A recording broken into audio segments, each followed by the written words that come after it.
Mahalagang paalala, ang lahat ng mga balitang aking inihahayag ay hindi sa akin mismo nanggaling. Ito ay galing sa mga source ng Aldab Nation sa iba't ibang social media platform. Ako ay tagapaghatid lamang at nagbibigay ng komento. Magandang araw mga Aldab Nation! May panibago na naman po akong update para sa inyong lahat. Pero bago natin ito umpisahan ay huwag niyo munang kalimutan na mag-subscribe sa aking YouTube channel at i-click mo na rin ang katabing bell button para maging updated ka sa mga latest videos na ia-upload ko. At kapag umabot na ng 100,000 subscribers ang aking channel, ay may sorpresa ako para sa inyong lahat.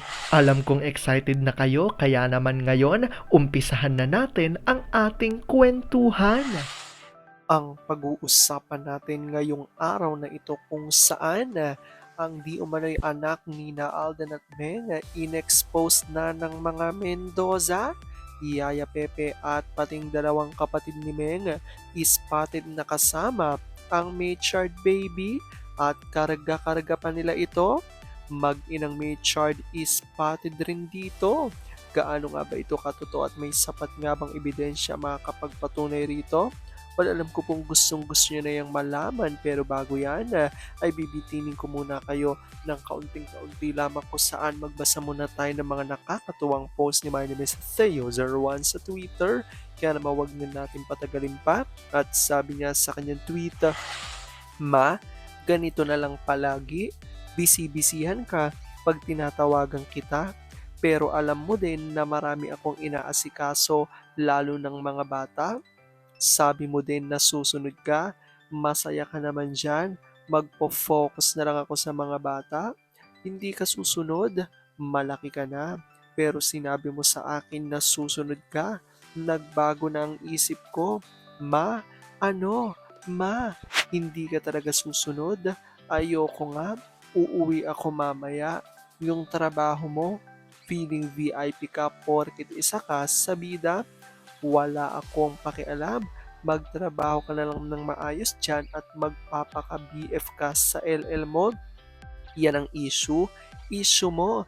Pero kung ayaw mo akong samahan dito kasi hinahanapan mo ko ng butas, okay, lagi na lang okay. Ako, sanay na sa drama ni Ace sa tuwing may movie o TS siya kasamang LL niya. Kaliwat ka ng pakilig, tapos sa huli friend lang. Si A naman, inakap na niya ang kalakaran ng showbiz kaya normal na sa kanyang magpakilig. Pero sa huli, wala pa rin naman pinakikilala. Si M pa rin naman ang sinisisid palagi.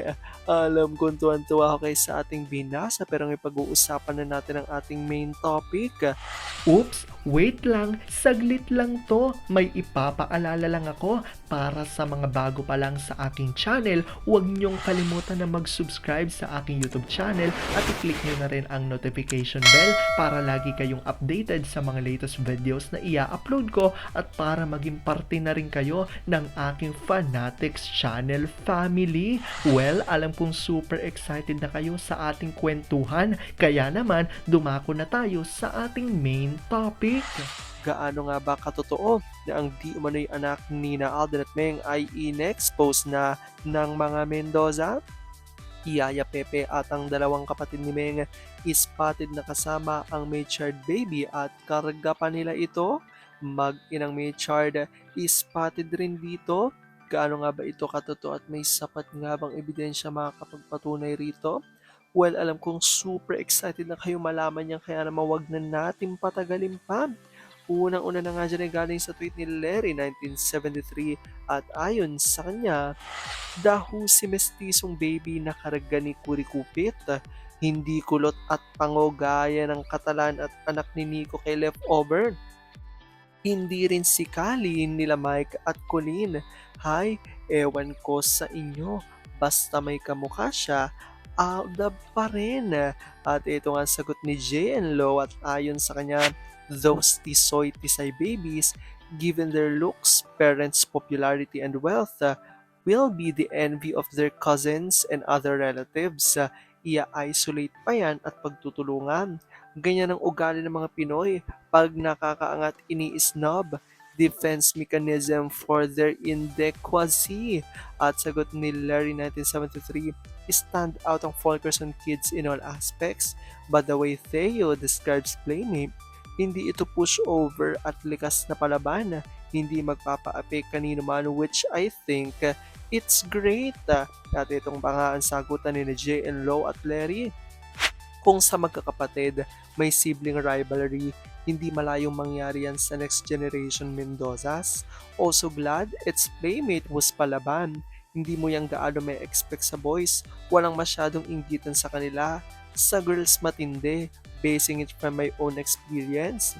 M was bullied by her own sibling, pati na sa school. Glad Hermine M is her opposite. I was also bullied as a child by my half-sisters sa father's side and mother's side.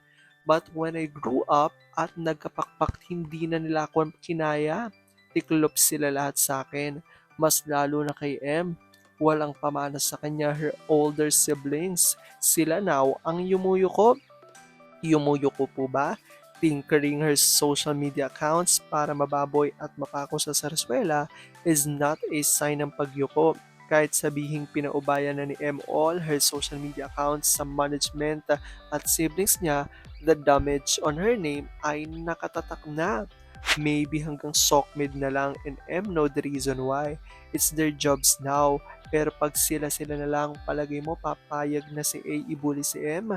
Magkaroon naman sila ng kahihiyan. Lahat sila'y nakikinabang sa contribution ni M sa pamilya nila.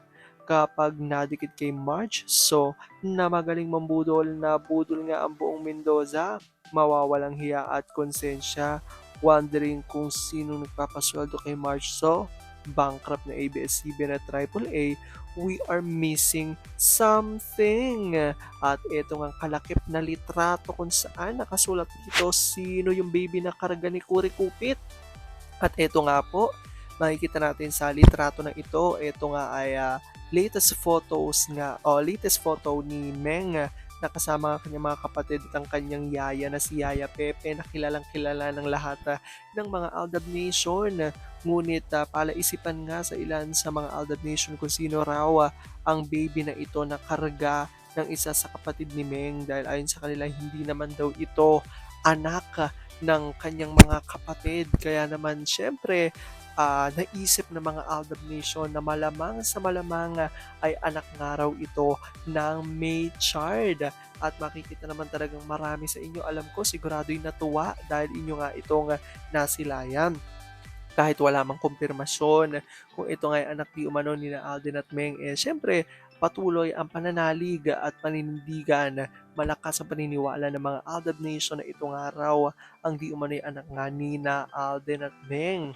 At dahil nga dito, syempre, marami nang napag-usapan sa ating binasa, di ba, patungkol nga sa pamilya ng Mendoza na maaari nga raw na baka kainggitan ito mga anak nga raw di umano ni na Alden at Meng pagdating ng panahon dahil siguradong sila ang pinakamayaman at pinakamaraming ari-arian lalo't hindi nga biro ang kayamanan ni na Alden at Meng. Pero kahit na ganoon, sabi nga siguradong hindi naman ito magpapatalo at ayon nga sa mga naglalabasan palaban nga raw ang mga anak di umano ni na Alden at Meng kaya siguradong malabo itong mangyari.